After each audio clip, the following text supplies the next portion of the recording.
Okay, looks like we are. Okay.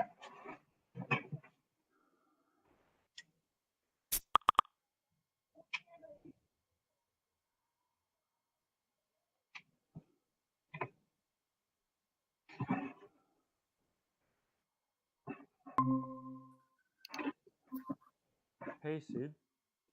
Hey, Anton, how are you? Long time. Hi, Daniel. Hi, Azad. Hey, how are you doing? Good. How are you? Good. Yeah, I'm glad that we could all get together on a call again. Yeah, it's like old memories. Not so old. I mean, 1 year. I mean, and we are still like, I think like we are still, doing the. In reality, like we are not like kind of, it's not completely over at all. Hey, Akash. Hi. Hi, Akash. Good to see you. Good to see you too. Is Arthur coming? Joining? So Arthur just messaged me that he'll be 10 minutes late. Oh, great though. Okay. Okay. So, hi. Akash, so are you in India or are you in, where are you? Oh, I'm in Mumbai, India. Okay, great. I'm from Calcutta. I've got a cousin in Mumbai, but I visited Mumbai Calcutta is seeing a very interesting political stuff out there, right? All the elections. Very critical. Like it is like the election last year. Like, do we which way? Are we going to have the dictatorship or not? Is that it? I don't know. It's a bellwether. Like the I don't know if you guys know. Like we have this Trump equivalent. What I think. I mean, that's my view. Like Modi is this Trump guy, but there's this in Bengal. Like there's this election which is like it'll be a key. Like what's going to happen with kind of they've got some kind of communal propaganda. These people agenda, and like so in order to. The election is happening now, but in order to win, like they have really gone to depths of kind of trying to spread communal polarization, which is really hard to imagine. And that's where I'm from. 30% is Muslim, and it's a very tricky situation. But let's see, a lot of money has gone in there actually. But let's see. That's very interesting. Yeah. So how has everybody been doing? What have you been working on, or have you been doing any Corona stuff? Start with Daniel over there. Huh? We should start with Daniel. Oh, yeah.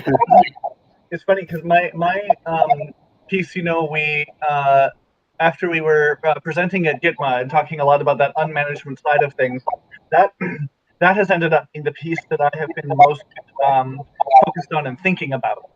So it's been interesting looking at the way with my own company, which again isn't machine learning, it's more virtual reality. Looking at how we incorporate some of those same business practices, and how do you get wide a set of people as possible who are engaged around a given theme, able to organically work together and develop something productively. So that's been the piece that has been most in my actual lived experience and what I'm working on. Other than occasionally bringing people and saying like you should get in touch with the Corona Y folks because they're working on either pieces that are COVID specific or machine learning specific and getting them ideally coming into the community. So yeah, that's been the most relevant parts here for me. Otherwise, it's all virtual reality for positive impact, with only a light bit of machine learning that's been a part of that. So part of that's with my own company, Banging Rocks, and then some of that's through the University of British Columbia's Emerging Media Lab. So that's me. How about you, Akash? What have you been up to? Not much, the usual stuff, yeah. So British Columbia means that you are based out of Canada, is it? That's right, yeah. Okay, that's interesting. Yeah, so we were looking at something from this part. I was working with Slava for a few days on some project that he wanted with some of his Dutch colleagues. So I had set up some kind of some social media stuff which was working on it. And then mostly of over the year, like you said, like I have set up my own company. It's more of a LLP kind of a consulting firm. So we are working with some local legal firms to help them like use data science in their day-to-day activities. Like legal, they work with a lot of like paper trails are there. Right? When you are going through a case, there's a lot of paper trails. So we try to digitize that and help them discover information from that. Okay, That's yeah, no, what that's great. so there's a lot of NLP and there's a lot of computer vision. So it's a kind of a step. I'm consulting with a few companies, helping them like create their dashboards, data dashboards, and all that stuff. So it's okay. It's No, that's great. it's still not like it's like the pre-COVID levels. Like pre-COVID levels was like we were booming and everything out here, but now it is like more. Things are like the economy is also not booming, and it's like chugging around. Like we are more like surviving kind of phase. Yeah. So, No, it sounds like a great idea for a company. Certainly a fantastic use case for bringing those NLP skills to bear on a useful domain. I'm sorry, Anton, your voice was breaking up, so I'm not sure if others have heard it. Oh, that was just me saying that sounds like Okay. an interesting NLP use case for a good domain. It sounds like a great company. Let's see how it goes out. And how about you, Siddhartha? What have you do? Yeah, hi. So I don't know if you know, I made that portal for the Protein Explorer, and I actually have an update on that. But my work is in, I do mostly portals, but my work is MRI analysis using CNNs for early detection of Parkinson's. That's my official work, and I built the portal, and somebody else built the CNN part. But also, I'm in like different like projects in neuroscience. So I'm working with one project where we are analyzing EEG data for people, for kids who have ADHD, and they're given this transcranial current, and to see like if there's a before and after difference in their EEG activity. And we'll be using possibly some machine learning tools in addition to spectral analysis tools there. And also I'm doing a PhD in neuroscience, where we are also like have these model neuronal simulations like biophysical neurons in a collection, and we are modeling them for Parkinson's disease, like seeing like which channels conduct this gene. So those are my work is all like neuroscience related. But regarding that portal, I don't know if you know that I had made that portal like where which was up for a while, and Anton knows about it. Art also knows is I had made it with Nick, who was this virologist based in Boston, and who was working with us in coronavirus. Like, so you could see all the 5,000 different strains of the spike protein, and they were aligned, and you could known epitopes, because experimentally verified like T cell or B cell assays, like which parts of those proteins were affected. Like, so that was aligned in a different panel, and so were the structures. So the idea is that if you're doing a vaccine development, you want to basically raise serum against this, like that one epitope, and then see like how in the structure where that epitope is, and then basically have the antibody bind this up, because sometimes the structure loops back, so a distant residue might have an effect. So that. Yes, that was there, but now I was talking to a doctor recently, and like he was saying that he's also been following COVID, and then what would be really helpful at this point is to see like these different strains that we have, the Brazil strain, the South Africa strain, and other strains that are there. The next strain, and GIS has all of this, but at least the prominent strains, and see like where the mutations are, and then if possible, like now this is not public knowledge, but Moderna, Pfizer, and like what are the regions of the protein are they targeting? Are they targeting the whole protein, or are they like the mRNA against a specific part of the protein? Because if the mutation is there, then we know that there's something going on, especially with the South Africa strain, and even the Oxford vaccine is the DNA vaccine, right? So it could be against a part of it. So the same portal, the same idea. So you've got the epitopes, and you've got the regions that are at least the vaccine targets and the proteins, and again like known efficacies of like results of binding, like lab assays, and then population based results. So maybe modify that portal and make this new version, which could be useful. So I was thinking like maybe I could start looking at that again, and I found a Nature paper. I'll just put it in chat. that seems very interesting. Like this is a paper, it wasn't too long ago. This was in March 5. So I'll just a second. Just maybe if I can share my screen, I can also show you. I don't know if I can share screen. Is this share screening there? So it should be present now button on the right bottom corner. Okay, so let me just share the screen. So can you see it now? Okay, it is starting now.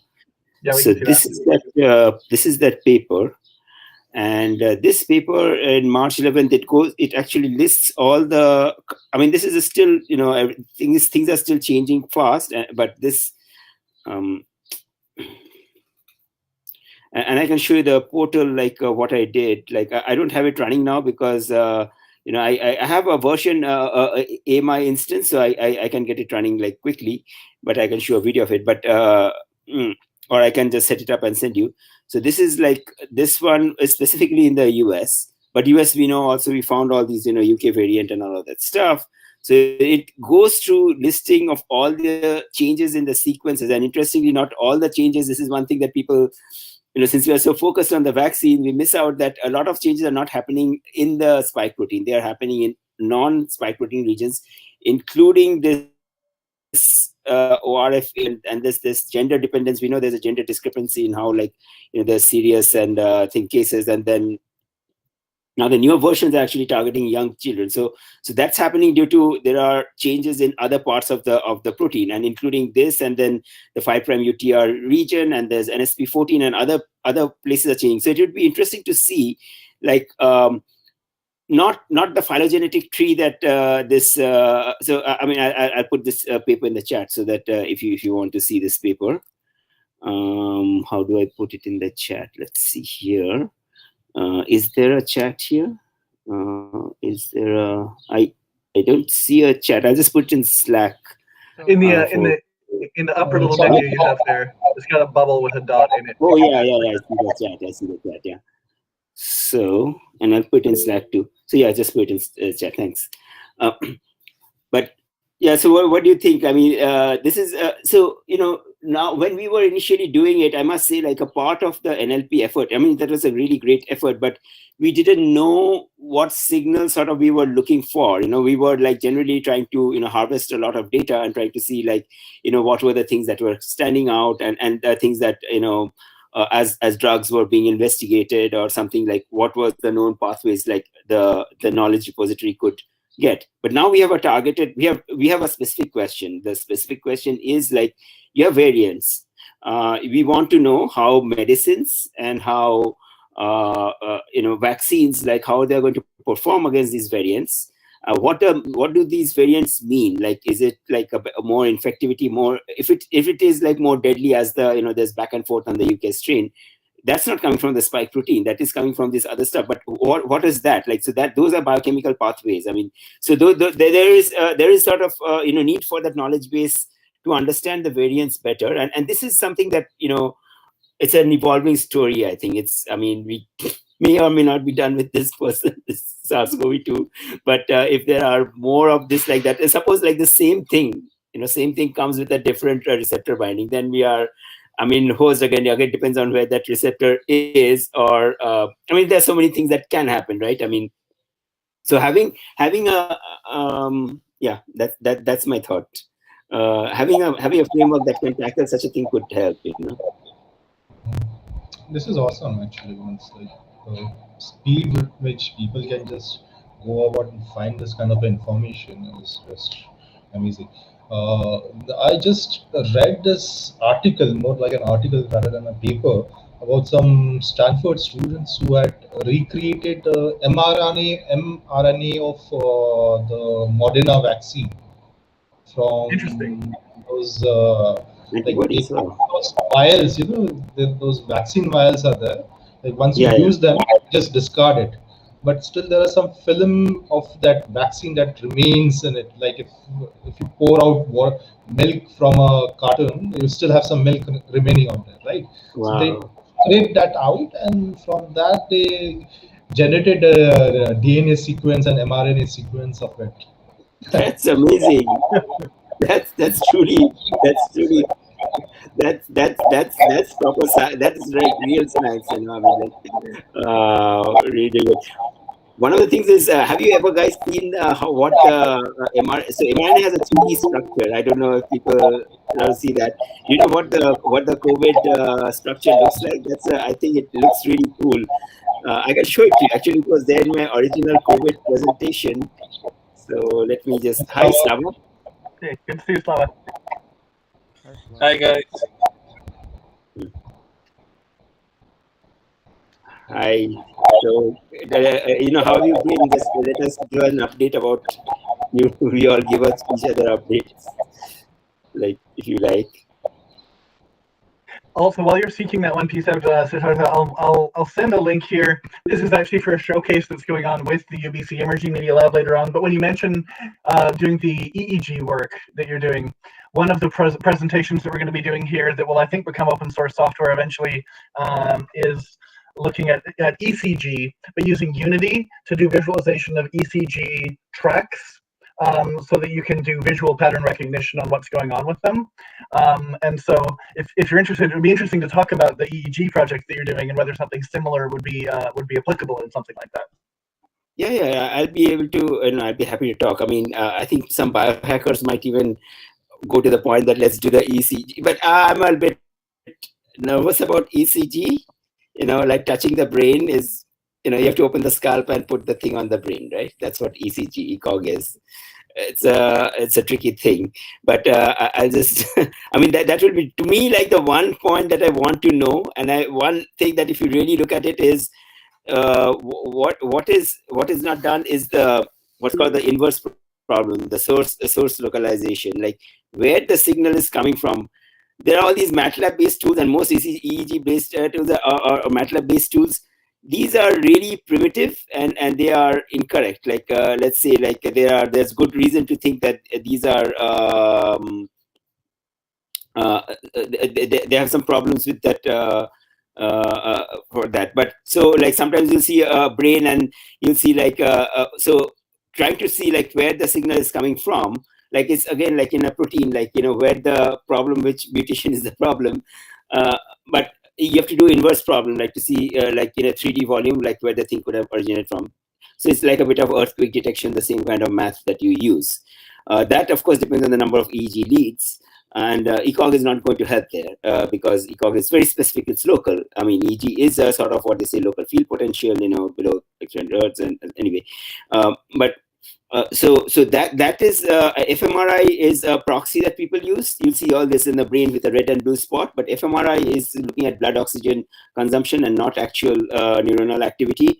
And blood oxygen consumption obviously could be more with the astrocytes and other glial cells. I mean, there's that whole thing, like people have less and less faith on fMRI right now, and the EEG source localization is very primitive. So my thing is that can you really do that? Because there are cortical things in the brain, but say epilepsy and a lot of other, even Parkinson's, you get these beta oscillations. You know, the behavior that starts in the basal ganglia, which is right in the bottom. So for that, you need some kind of a version of a source localization to inverse problem to see where the signal is coming from, and that is really primitive. And nobody really seems to be trying to do it, but because it is a difficult problem, but that is what can give a better answer. Putting a scalp lead, it's good. I mean, we do it and things, but let's not forget that it's a very approximate tool, which is summing a lot of signal, and that can only give so much answer. You cannot expect like the same thing, if you put what's called a patch clamp electrode inside a single neuron to see what a neuron is doing. But then what you want to know again is what hundreds of thousands, millions of neurons are doing. So you cannot get there with a simulation because like computers will fail like after 1,000 neurons or something, or 10,000 neurons.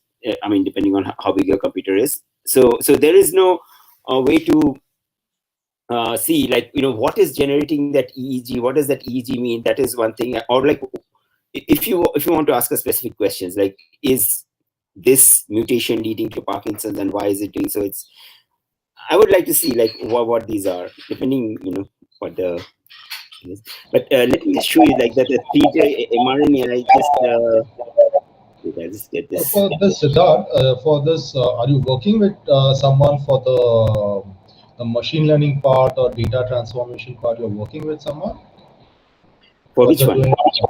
For this EEG project that you're working with. Oh no, EG, I recently presented a paper. So what they did was they have a CNN LSTM ANN model like for time series analysis. So they took at like the traces of voltage traces of neurons, and they have like a small filter like put a CNN to see detect features, and then you've got LSTM to see like the temporal alignment of the features, and a deep neural network backing that to see what basically to train it to behave, look like a neuron.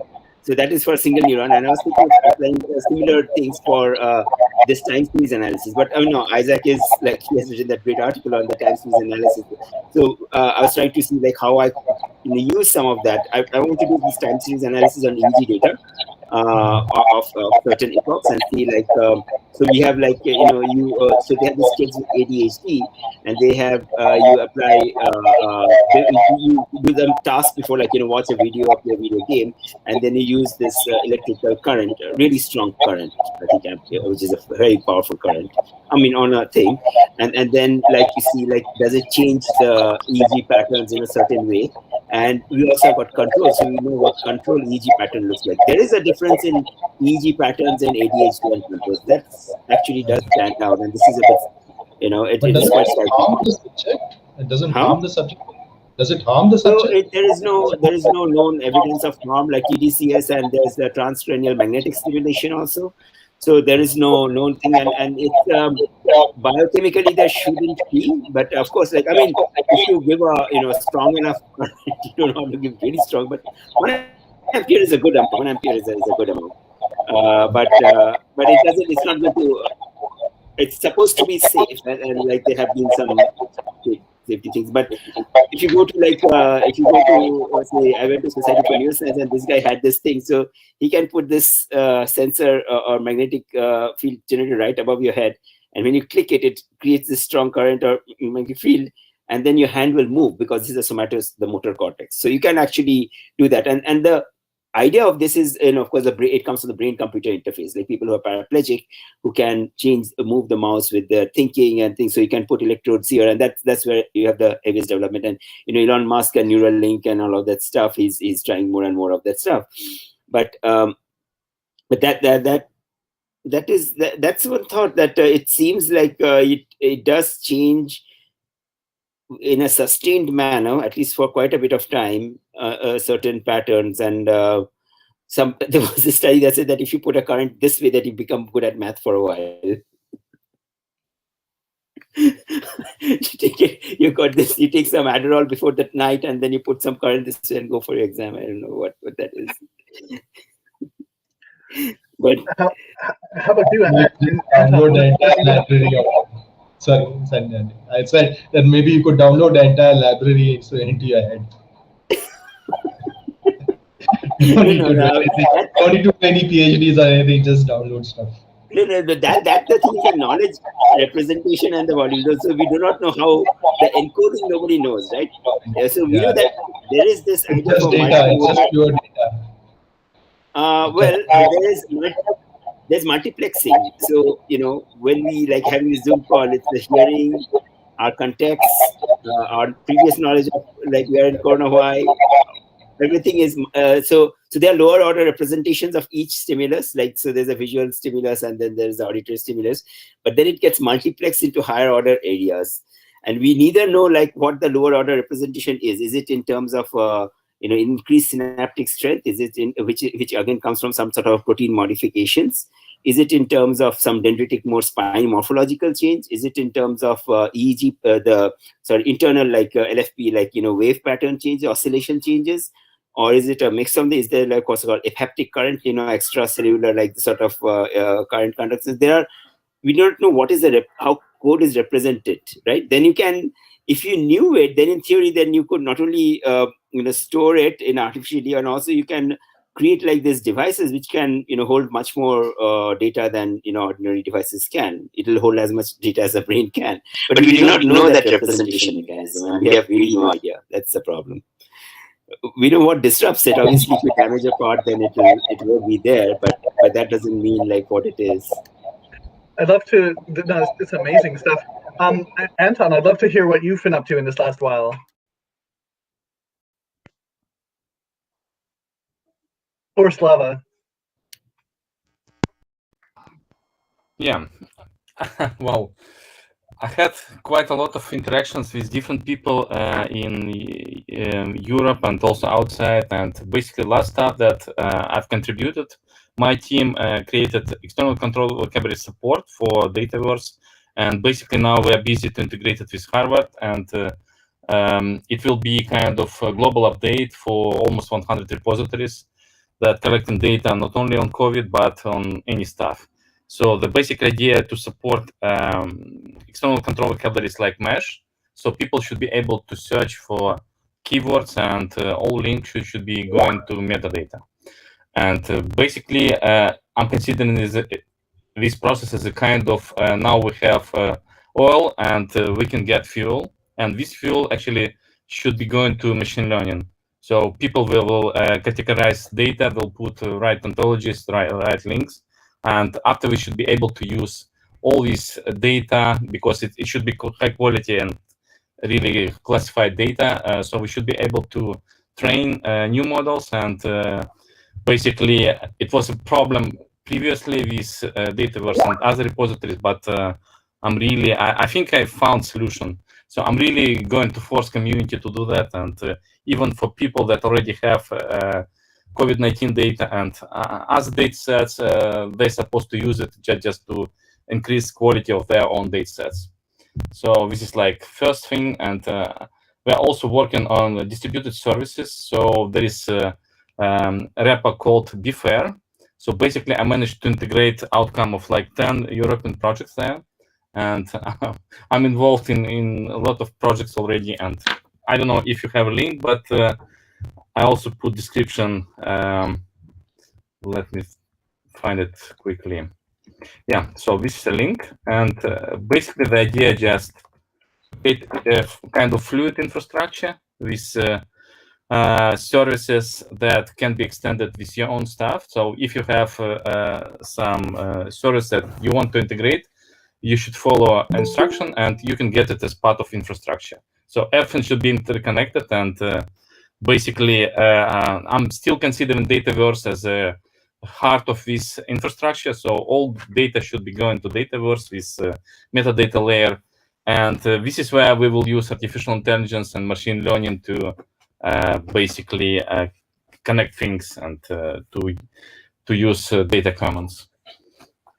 That's amazing. And how has Dataverse usage been? Are there a fair number of folks who are beginning to tap into that? Yeah. So it was also a big problem because after we've got, I think, 1.5 terabytes, so it's total size of data sets that we collected. So it became really expensive to maintain it. I mean, people just, so of course, they're just using data, they're downloading data, and data just stored somewhere on AWS, and it's just burning credits. So at some point, we started to move from AWS to Google Cloud, and it's also not very efficient. So now we're working on another setup that will allow to put everything on S3 as external storage, and all data will be just download from there, and all services stuff will be just deployed on the cloud. So basically, data outside and database outside, but services will be deployed on Amazon or Google Cloud. So this is the current situation because it's really unbelievably expensive to run infrastructure in this way. And when I shared this insight with my colleagues, they also started basically to change all design in European projects as well, because we don't want to be charged for nothing, basically. Right. Yeah.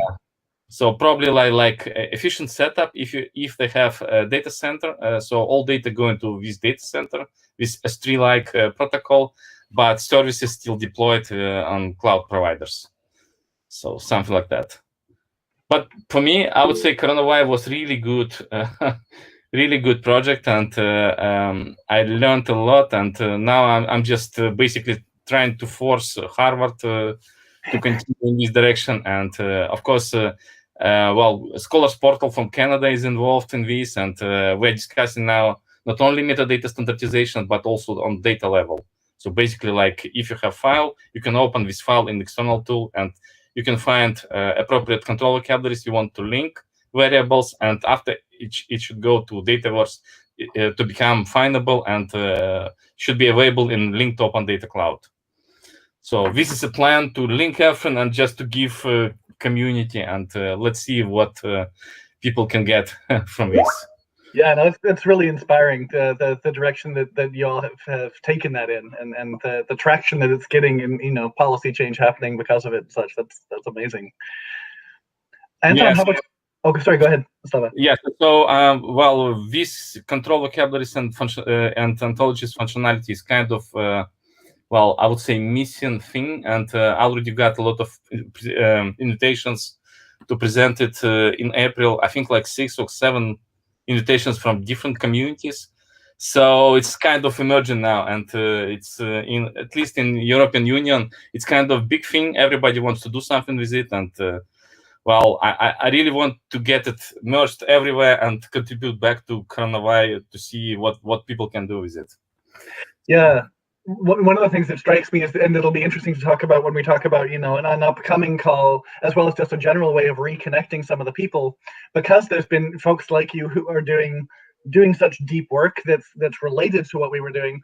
It feels like it would be useful to have sort of a Corona-wise symposium to figure out who's been doing what sort of pieces, and how are we able to support the different pieces of work that are going on there, and see where there's links they should be built between them.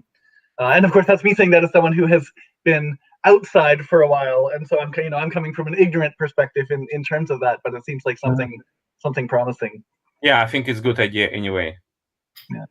And how, by the way, we've also created a lot of projects, not only COVID-19 related, but still using the same infrastructure. And we started to work with Paris, Sorbonne. There are a lot of universities. So they actually busy with COVID-19 museum.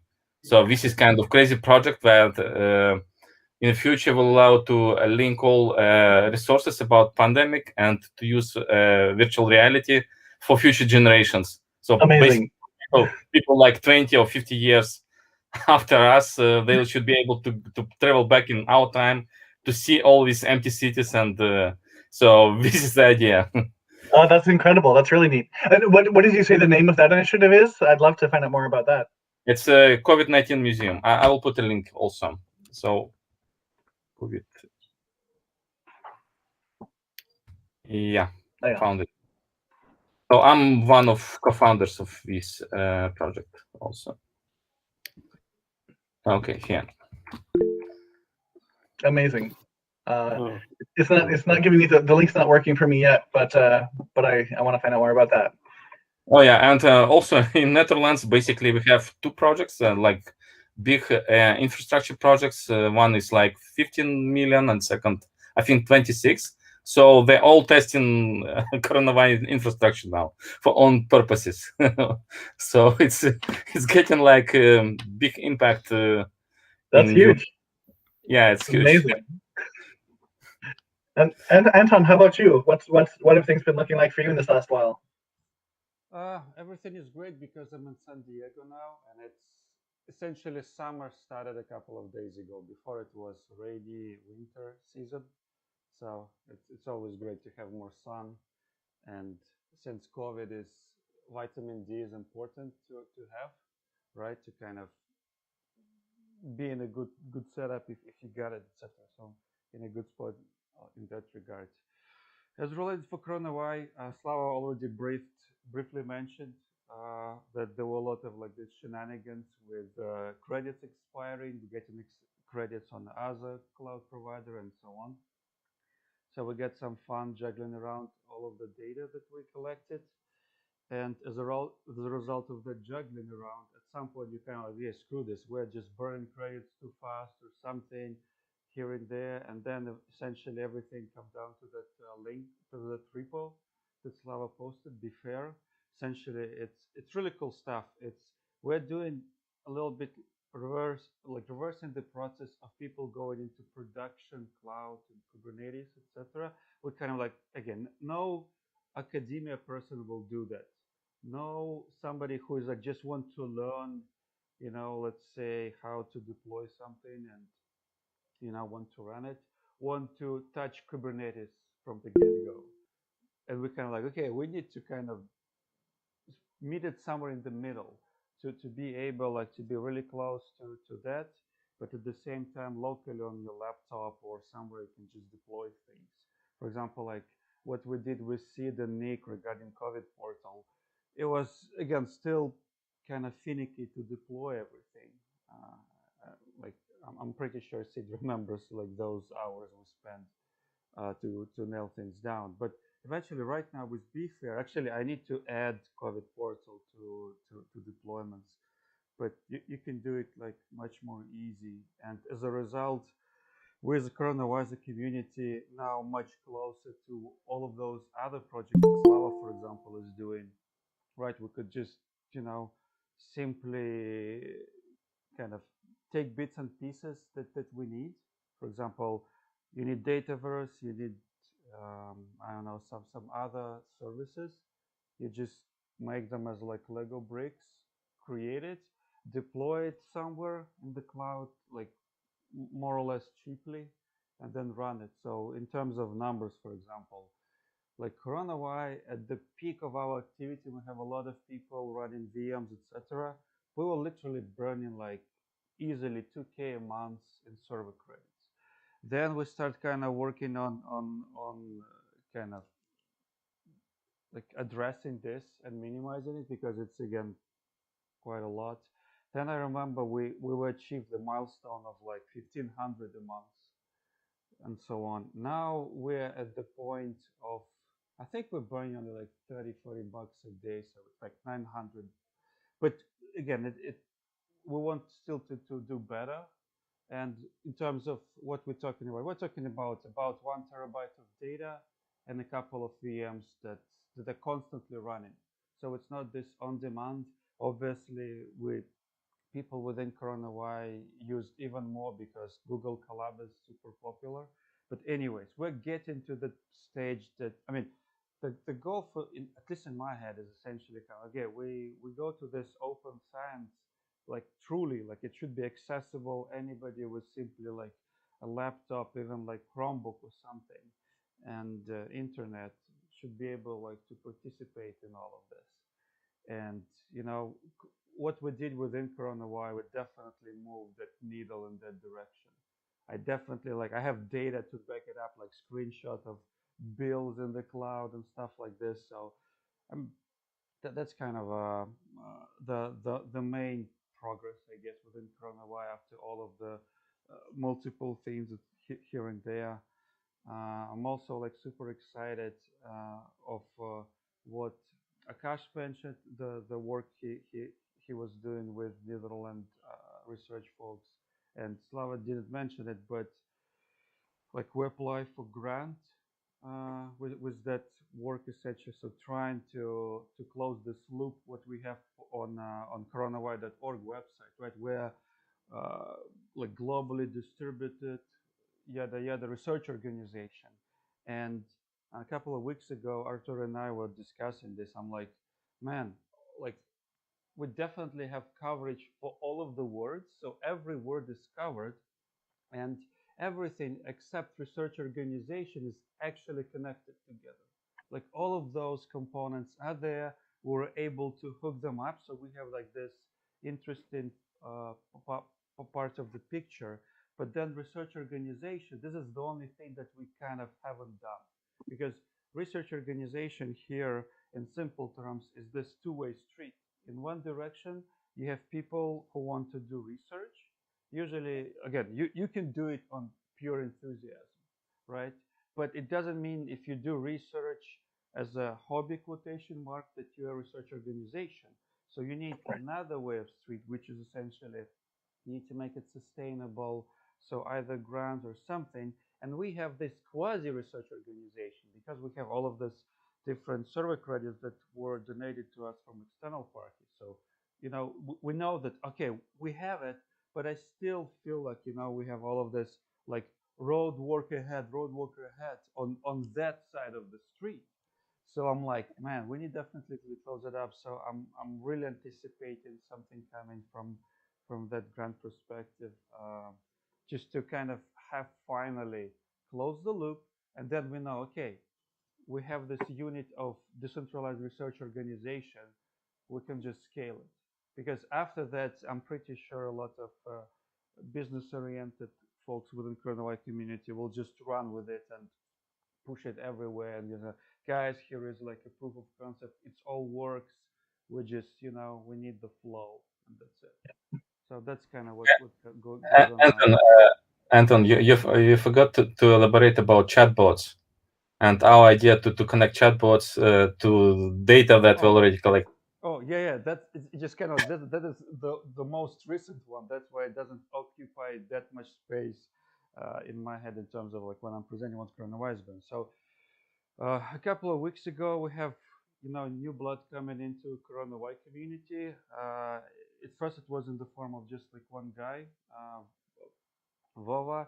He is he currently he works for Rasa dot AI or .com or something.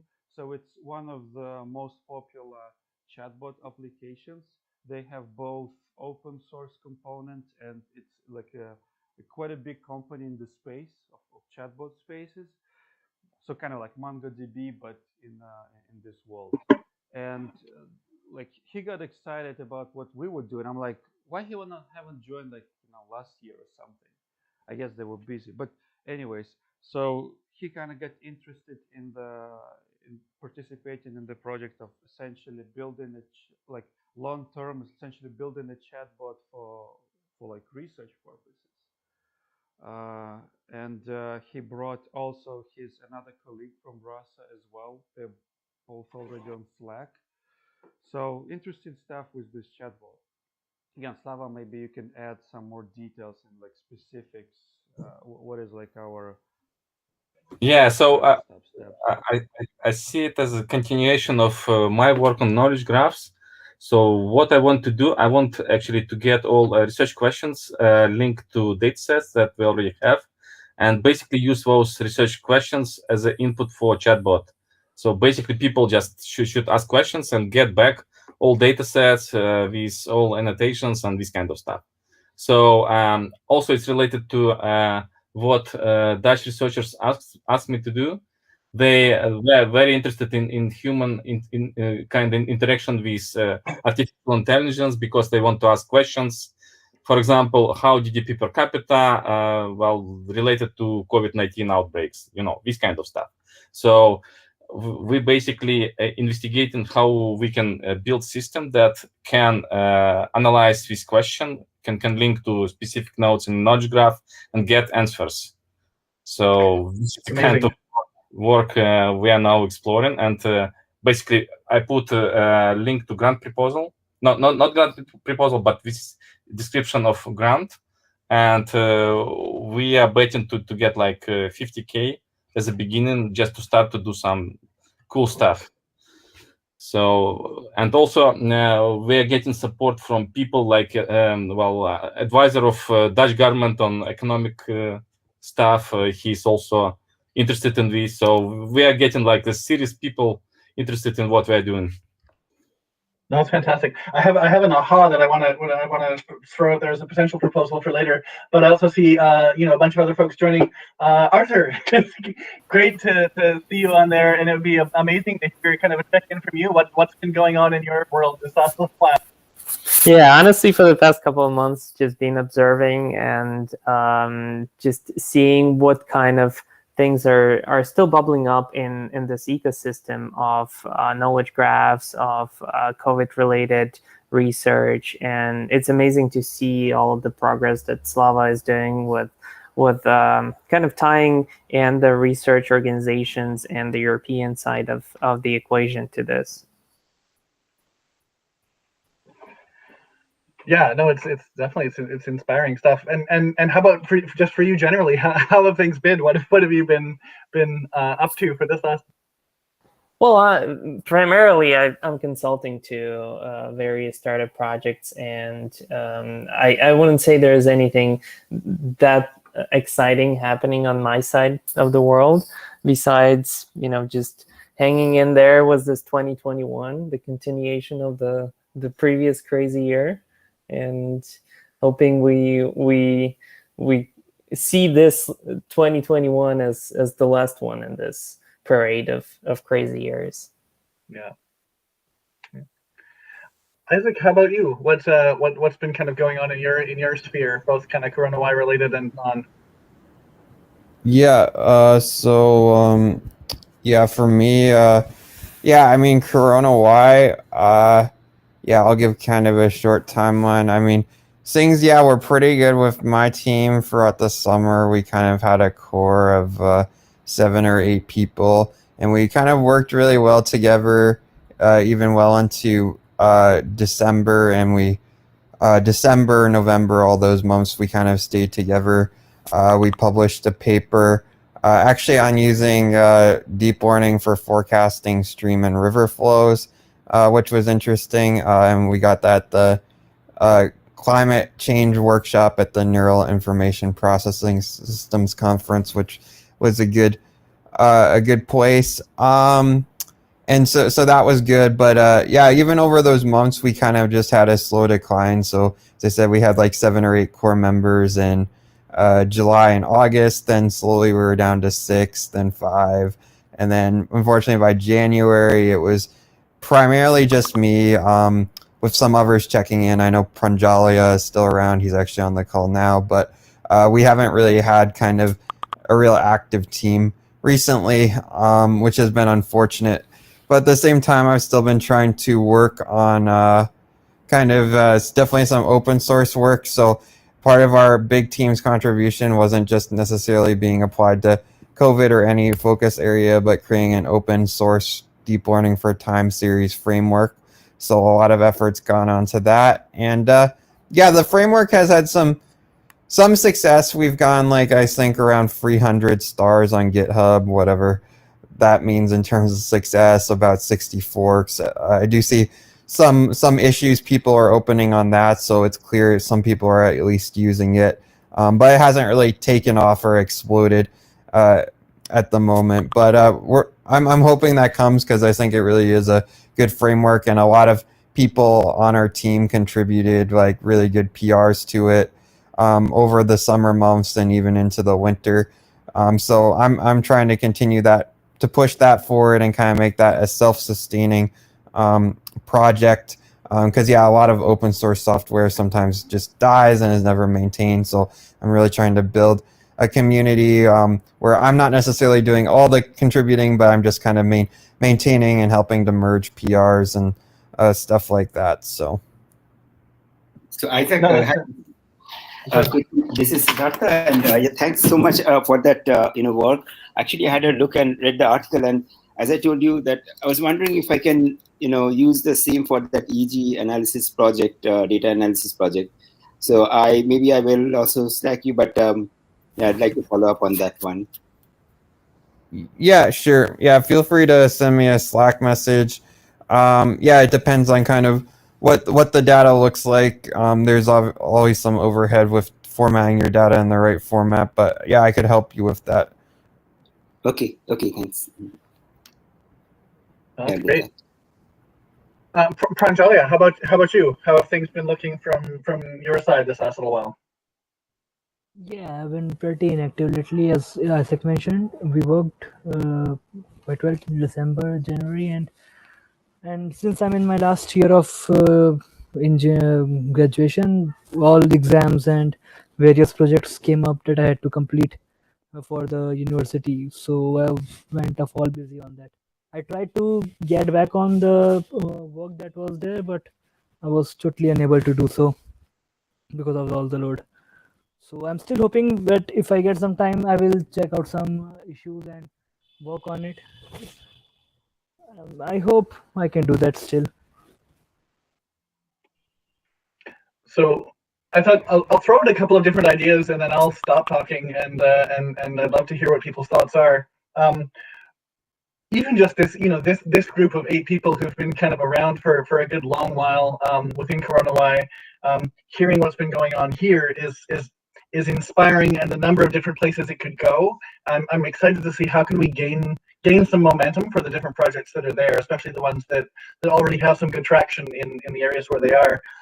I love the idea of doing a call where we're able to do a little bit more, and maybe even having someone help us do some post editing to put together something that's a bit of a tight, concise thing that helps people understand, like, here's what CoronaY was, here's the momentum that's there, and the different projects that have spun off from it, and here's the people who are involved and how people can get involved, and looking forward in terms of what are the implications of what's been done so far.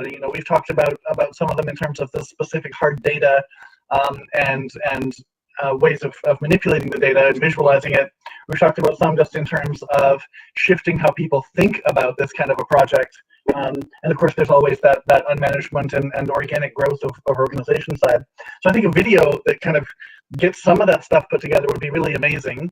I think it would be interesting to look at doing something like it, whether it's just an online symposium or something like that, but really having an opportunity and giving ourselves enough lead time to tap our different networks and to have a little bit of a CoronaY conference where we can have different people present on the stuff that they've been working on, both to gain a little bit of understanding of it, and again, to find where those other places where we can build the network and bring in the resources that will help each of these different sets of projects move forward. The other thing that comes to mind for me is looking at university partnerships, and I think that it would be, I'm already starting to ruminate, and we'll talk to some of you about it further, but I think about a place like University of British Columbia and whether it would be possible to have a partnership with their, say, machine learning wing or department, with maybe some of the faculty from medicine, and bringing some of those things together with the kinds of stuff we work on in the emerging media lab, because the corpus of data and tools that have been created are exactly what people should be training in on, and provide such a rich environment for learning, and that maybe allows this community to tap into some of those academic resources that are there, both on the computational and the economic side, as well as on the people who might be able to then get excited and interested in throwing their energy into the CoronaY sort of sphere. So those are the things that are popping to mind for me, and thanks for letting me take up the airwaves for that. I'll back off and would love to hear what each of your thoughts are in terms of where we go from here.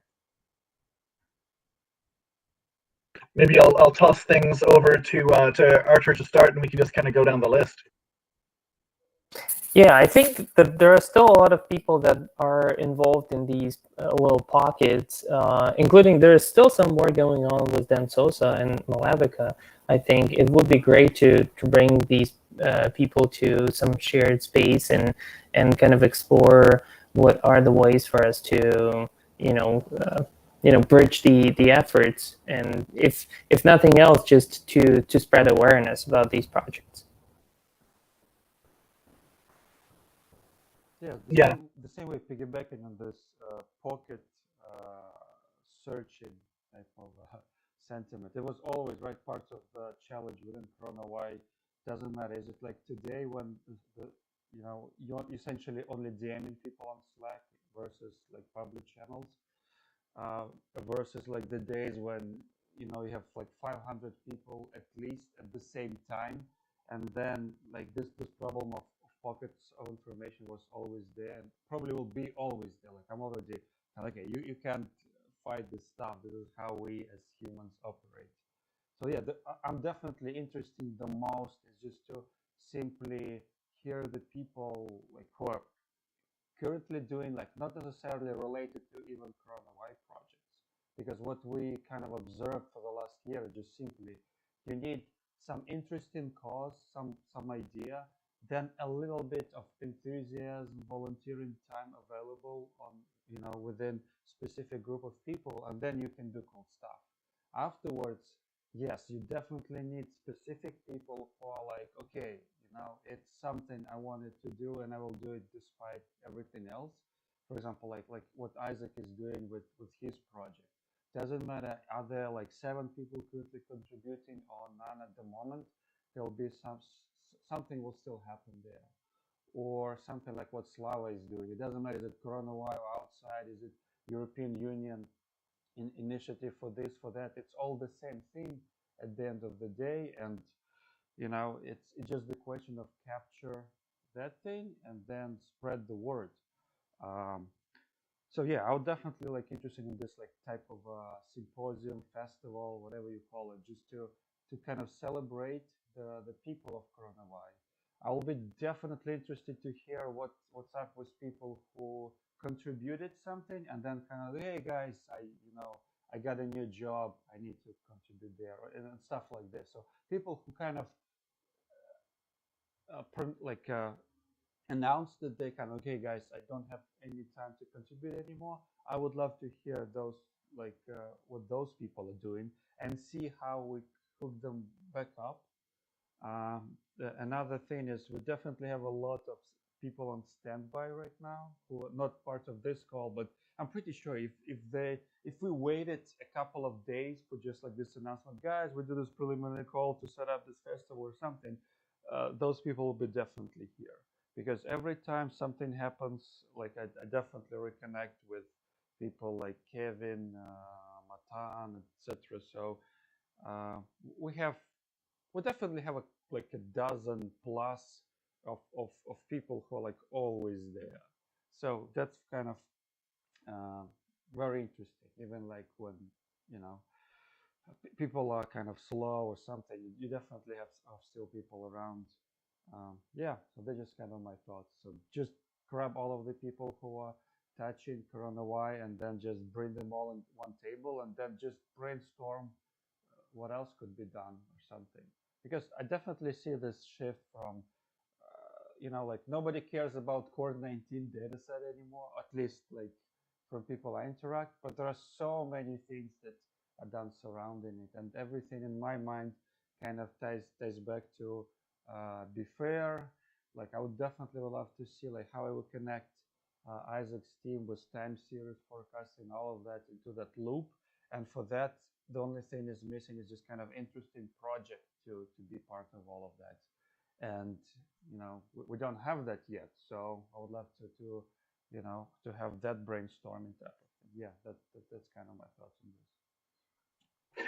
I just want to quickly say, I think it's interesting that, of course, if there were any group in the world to take that and say, here's the body of stuff we have, here's the people, and we need to find roughly what's the topic we're going to aim that at, like this is the group that we know is able to do that and to then pull that together into something that's powerful. So yeah. Anyone else?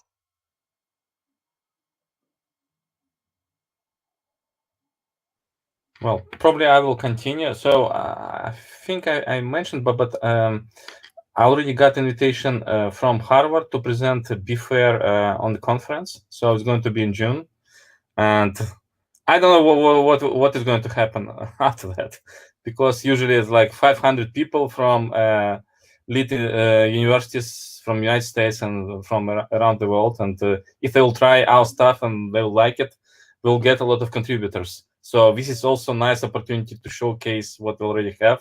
And I'm also very interested in stuff that Isaac is doing, and to see how we can leverage all these efforts with machine learning. And well, there are a lot of opportunities, really. So we just need to do that. Yeah, and, Daniel, what I was saying is that I can continue on that work on that portal that I had made and enhance it for like to show the different spike protein variants for the different variants we know, UK, Brazil, and whatever, and like if there is known sequences that these different drug vaccine makers are targeting, like which parts of the thing. So that could help in understanding, and of course leverage any other data. Another thing that I would like to mention is Arthur and Anton were also on this calls. I think like there was a literature review survey, like a design was made by a group, Kyla and others. So I don't know what's happening with that. So that is something to think about, like if you want to continue on that, because we have got a very good design, I think. So yeah, that's the second thing. Yeah, the major problem that happened on that track is the fact that we haven't got any epidemiologists to jump in and provide some form of guidance on that. Still think it's a viable route if anyone has connections to people that are willing to provide feedback. I think there was someone that signed up, but I never heard from Nicole on the survey results from those. Yeah, so Arthur, I was thinking that one is, of course, like, sending that survey. The other is, making a basic prototype. Because here's the thing, we have the data and we have the design. What's lacking is just the interface and the deployment. And we can maybe come up with a very small prototype which does that. And that's a part, I mean, of course, getting people to survey and, not building things that we don't need. Just hold on. Yeah, my biggest, concern with, obviously, if someone is available and is willing to do a prototype, or if you have time, and then use that to showcase to epidemiologists, that would be great. I would just be hesitant to build anything until there is a validation from these epidemiologists. Yeah, no, I agree. Like, definitely, like, these things take a lot of time. I mean, not only just building, but deploying and and resources and the whole thing. So it's better to know what one is doing. So, okay. Yeah, so just mentioning that, like, something still there. So I think I don't have much to add out here. Most of you have made a statement out here, but that kind of a validation from someone who will actually use that prototype is very important. I believe if Arthur remembers that we had a discussion that we need someone to actually, if this community needs to grow and like a lot, a kind of feedback from a user who feels that okay, he's a potential, if I may use a commercial word, is a customer. So if that kind of a validation we get, then that is a good point. But I actually had, when Nicole had sent out that survey, I had actually said yes to it. But then I think I realized that you are looking for more from an epidemiologist point of view. So I don't know how useful my feedback would be on that. But yeah, it's mostly like we need, if there's a prototype, like maybe academic connections, like Daniel, you're talking about having a connect with academics and all that. So I've just been so that is an interesting thing that we could look at. But if we want some kind of more of a commercial outlook, we need some product or a prototype which is validated by the users. And within ourselves, I don't know if we have any kind of an epidemiologist. We have people with quite a number of data science and data expertise, but epidemiologists of more the target community, if we have in over here, I'm not sure about that. But yeah, so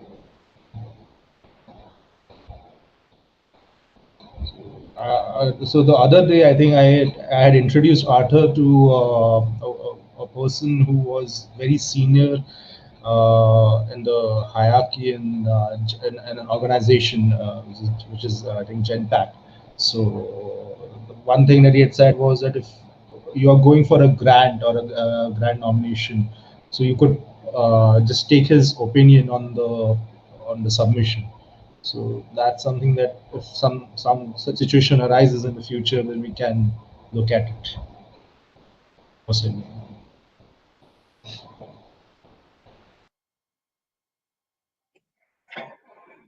So it feels like one next step for us to do. And thanks, Anton, for kind of jumping on and getting this call organized and getting people starting to get organized for a larger one. Is to do a little bit of that reach out to see who would be interested in being on a larger call to figure out, to go over some of what we've talked about now and to figure out what the next steps might be, and to then see who has the energy and inclination to try to bring one of these different possibilities to fruition, and to then just kind of focus our efforts on that. And if we can bring one forward, my hunch is that the others would kind of follow in its trail. That's my thought. Are there any other thoughts around what good next steps from this call might be?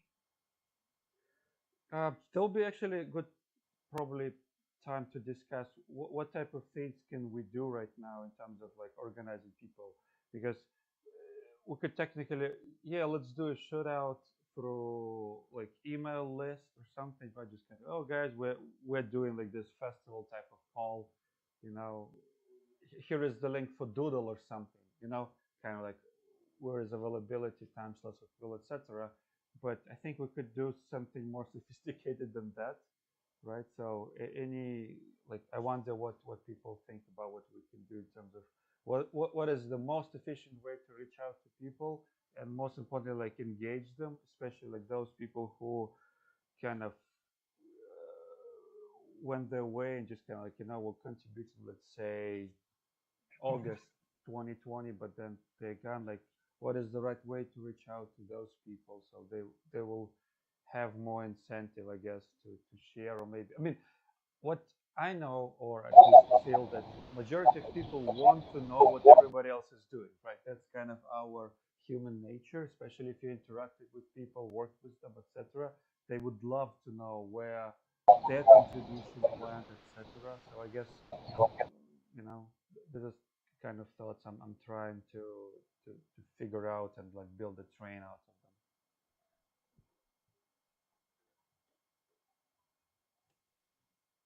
Yeah, a random thought that comes to mind for me is doing something like throwing together a mural board and inviting people to it, and then the people, again, probably the people on this call or who would be on that other call, that 1,000+ that Anton mentions, would be able to begin mapping out a little bit of here's what is currently active, and having that seed, having something people can see, grasp onto, and easily add to and participate with, might be a good way to see which people in the community naturally jump into that, and provide an opportunity to then say, oh, okay, you know, we're looking then at the unmanagement side of things, and say, oh yeah, here's the 6 or 7 people who were really keen on that. Let's contact so and so and see if they want to contribute to that part of it. Just as a way of, yeah, having some clear, concrete seed that we can build energy around. That's one possibility that comes to mind. So, and what Anton was speaking and Daniel, you were speaking, I had this interesting experience. So I wanted to hire a few interns for a project that I had, and I thought that I'll put it on the Coronawai forum. So maybe because there are a lot of people, right? So I'm putting up an internship, which is also a paid internship. But put it on other forums also. So I'm a member of other MLOps, there are data forums, Google GCP forum. So I got a response from each of them, right? From Corona, I didn't receive even a single response. So my initial idea was that, okay, this is people who know we have interacted. So might be I'll get some kind of a response on it. But there was zero response. No one from the community just said, and it's a paid one, right? I'm not paying, I specifically wrote that I'm going to pay you for this attention. So 3 minutes, I didn't get one single response. So that is what I just thought when you were speaking about it. I thought I'll just mention it out here. So yeah, that is it. That's how it is. No, it's actually interesting information to consider. Actually, what I think is what what happened within Corona Y within this community. People were never joining Corona Y to kind of seek this, you know, monetary type of position, etc.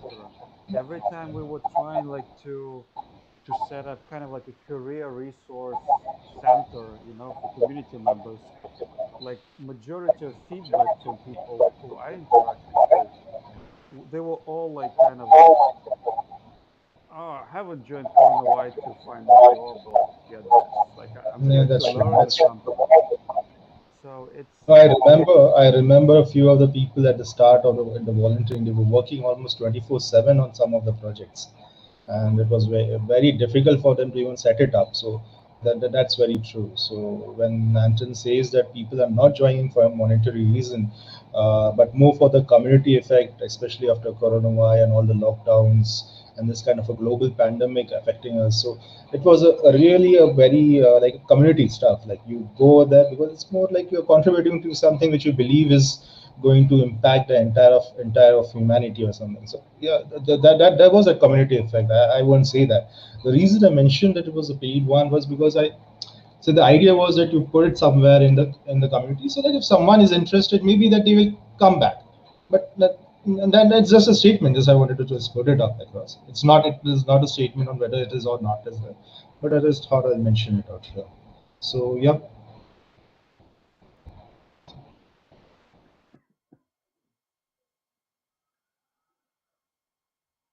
Excellent. In a moment, I have to head out, and I'll actually be bringing some of the stuff that's coming from here. I have my emerging media lab weekly update coming up in a few minutes.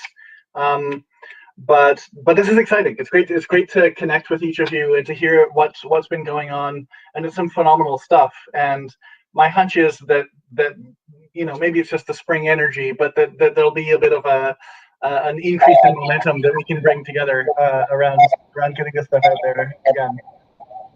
Thanks for bringing this call up. Yeah, Daniel, it was great kind of push into the right direction. It's really nice to see everyone, and I think you can it's not yeah, people came together for the community. I mean, the community is still there, and we know we have more accepted the Zoom world now 1 year from the COVID, and that Zoom world isn't disappearing, and so are these international communities. That's something to think. COVID has really created these international spaces, and we can certainly continue on that. Yeah, I was actually thinking about the perspective, if not last year's situation, stuff like this, it's probably hard to organize community like this one, Not yeah. especially that is so resistant to anything that is usually typical, cycle of any community development. Oh, here is a community, they start doing something around that, you start becoming like this pool momentum of growing community. Then somebody tries to kind of oh, it's an interesting group of people, and now you can monetize it through essentially kind of side projects, consulting gigs, yada yada yada. But for whatever reason, CoronaWise is kind of resistant to this stuff. So it was very interesting to kind of observe all of this, and especially again, we run so many experiments as a collective.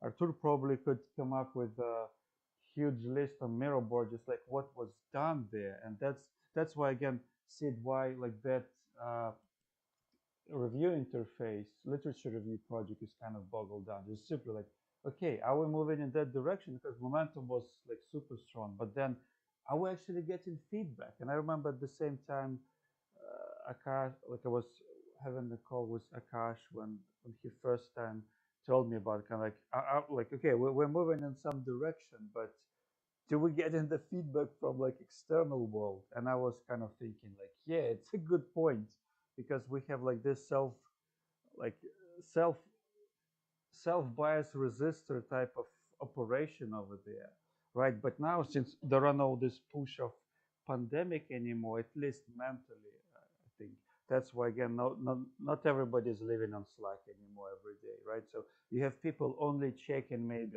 once a week or something. That's why you don't see a lot of conversations and so on. So it's interesting. So this this idea of again having again this push everybody into the same room again, just to now to simulate the similar environment that all brought us together a year ago, will be very interesting to see what will be the outcome. Because again, like the opportunity we got last year and what Arthur essentially did last year, just kind of, because I remember first call with Arthur, we were going, oh yeah, here is a Kaggle competition. Yeah, it'll be 3-5 people, typical team. Yeah, let's do this, let's do this. A couple of days later, and I'm seeing that it's not a Kaggle team anymore at all. So that was unique opportunity, and I think there will be never any time in my kind of opportunity to kind of get into community like this one, right? Because everything else is kind of oh, here is open source, here is GitHub repo for that, but it's different from what we have within CoronaWise. So that aspect we need to capture a lot.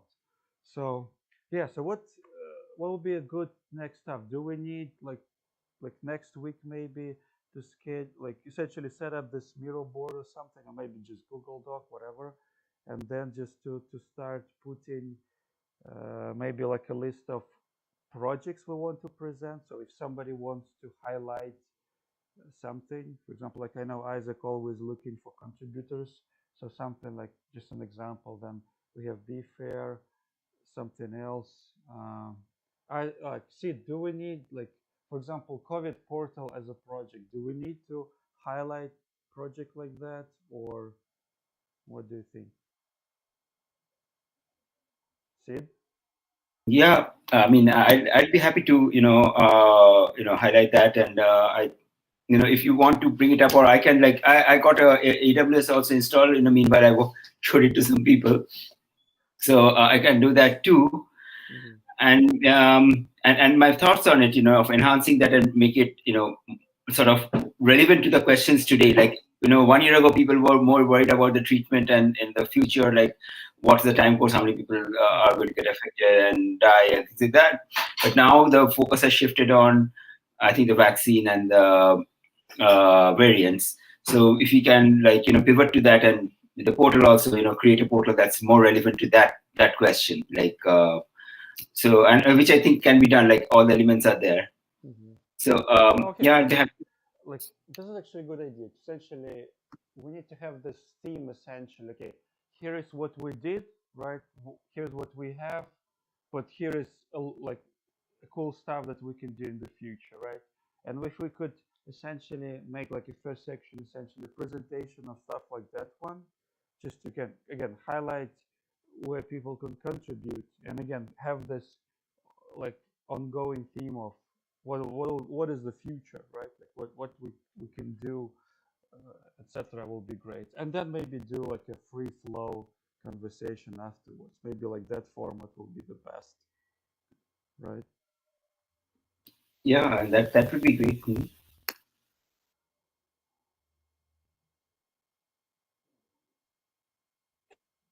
Great. Well, I'll throw the documents together and send a link to that into just our general CoronaWide chat, so that it can whoever wants to jump in can. And then I love that idea of us then kind of checking in if someone wants to organize a time for people to get back together, maybe a week or so from now, and we can see. I already know that there's people who I know who are interested in CoronaWide but haven't been involved. That when they heard there was a call that was happening, were super keen to be able to sit in on it. So I think even being able to have a call where a few of the people who are most interested but not yet engaged can be observers. Will be a useful thing for generating a bit of that energy too. I do have to head it now, so I will. But yeah, amazing seeing you all, and I look forward to seeing what the next steps are. Yeah, likewise. Thank you. It's really great talking with everyone. Thanks, everyone. Bye. So bye, bye everyone.